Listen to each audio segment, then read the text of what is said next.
Welcome to The Explainer. I am so thrilled to have you here today because, to truly understand Canada, we have to look right past those modern, gleaming glass towers of Toronto or Vancouver. We have to look past the endless paved highways connecting them. We actually need to go way, way back in time. We need to look at the very foundation of how this place came to be. Because history is rarely just a straight line, right? More often, it's a tapestry. It's complicated. And Canada's history is exactly that. It's this brilliantly complex tapestry woven from literally millions of diverse threads, all stretched across these vast, truly unforgiving spaces. It was a wild story of incredible survival and some pretty traumatic collisions. Okay, let's dive right into this. We are going to look at 6 defining chapters today. We'll start with the first footprints, move into rivers of fur and fortune, then an unlikely northern refuge. From there, the birth of a dominion, the era of iron ribbons and dark shadows, and finally, the forge of the nation. So, Chapter 1, the first footprints. Imagine winding the clock all the way back to the final gasps of the last ice age.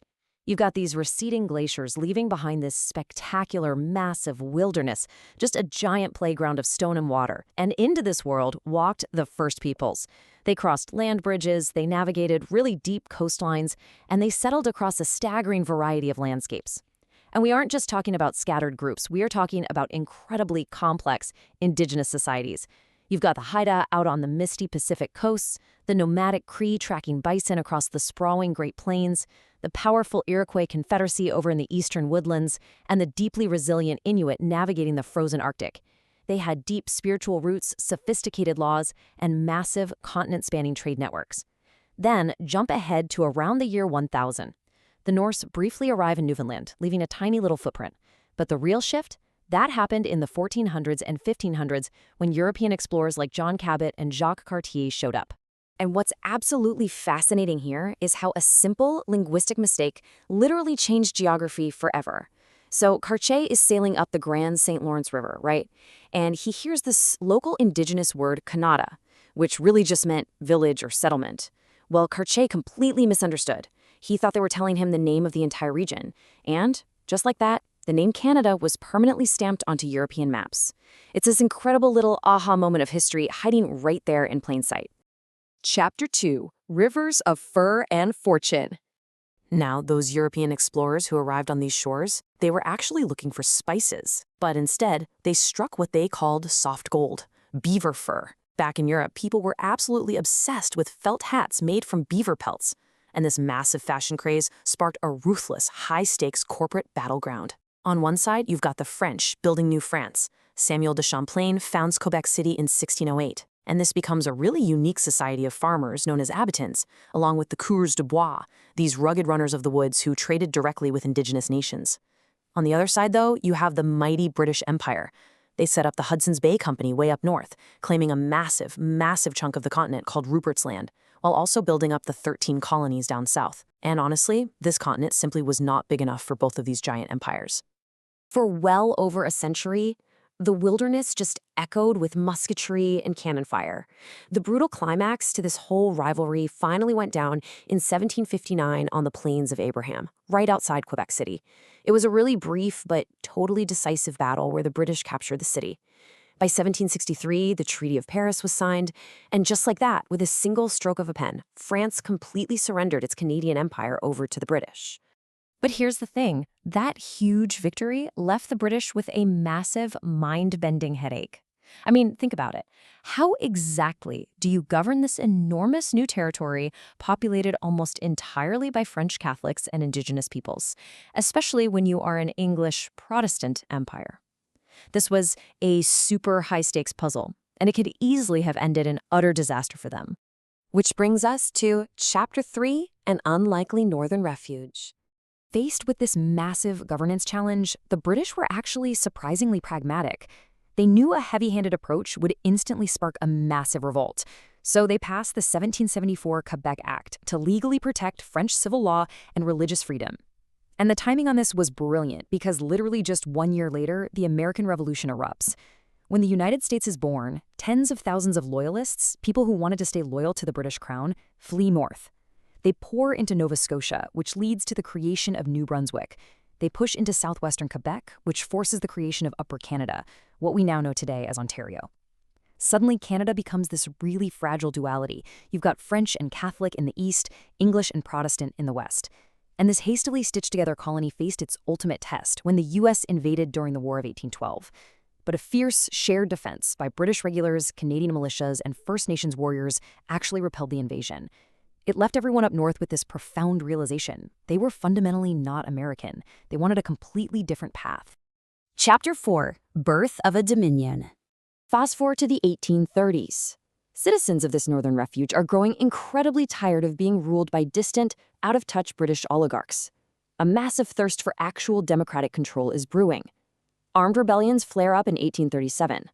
Now, they were suppressed, sure, but the message was sent loud and clear. This leads directly to the 1848 Lord Durham Report, which boldly recommended responsible government, meaning the government must answer to the people, not the crown. Then, in the 1860s, a terrifying new external threat looms right next door, the raging American Civil War. Politicians like John A. Macdonald and George Etienne Cartier look at their disjointed little colonies and realize they look incredibly weak and completely ripe for American annexation. They figured out pretty quickly that they absolutely had to unite to survive. So, on July 1st, 1867, the British North America Act comes into effect. 4 provinces officially unite to create the Dominion of Canada. And what's really fascinating here is that this new nation wasn't born out of some fiery, bloody revolution like its neighbor to the south. No, it was born out of a legal contract.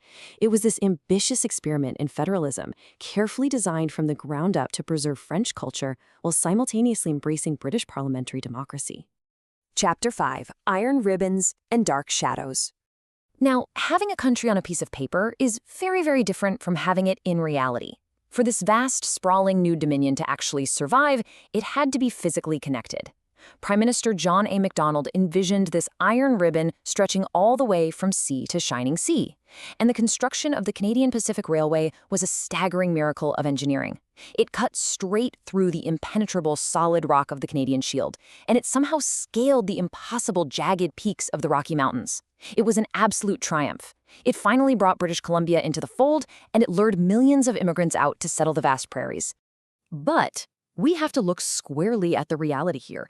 This rapid expansion came at a devastating human cost. To clear the way for those railway tracks and the incoming waves of settlers, the government negotiated treaties that systematically pushed Indigenous peoples off their ancestral lands. In 1876, the Indian Act was passed, which brought about the deeply tragic legacy of the residential school system, a deliberate attempt to extinguish Indigenous languages and cultures. This aggressive westward push also sparked armed resistance. Louis Riel led the Métis in rebellions, fiercely fighting for their land and their identity. Riel was ultimately hanged for treason, an event that left a deep, lasting scar between English and French Canada. So yes, the nation's foundation was rapidly growing, but it was also deeply, deeply fractured. Chapter 6. Forge of the Nation. As the 20th century dawned, Prime Minister Wilfrid Laurier boldly declared that the new century would belong to Canada. But proving that came at a horrific cost. 67,000. Let that massive number sit with you for a second. That is the catastrophic death toll of Canadian soldiers in the First World War. The true test of Canadian nationhood actually didn't happen at home. It happened in the bloody mud of Europe, at places like Vimy Ridge and Passchendaele. The military feats achieved there literally stunned the world. The price was unimaginably high, but from that horrific shared sacrifice, a true, tangible sense of independent national identity was finally forged. Canada entered that war as a mere colony, but it emerged onto the world stage as an absolute equal. From there, you start to see the final threads really coming together. Through the brutal, grinding hardships of the Great Depression, the subsequent global triumphs of World War II, and finally the historic patriation of its constitution in 1982, Canada stepped fully and permanently out of Britain's shadow. Today, it stands as this sprawling, complex mosaic of 10 provinces and 3 territories. It is a modern nation built on deep compromises, defined by incredibly rugged geography, and woven together over centuries of history. Which leaves us with this final, incredibly vital thought. The tapestry of Canada, it isn't finished. It's an ongoing, living journey of reconciliation between its complicated past and its future.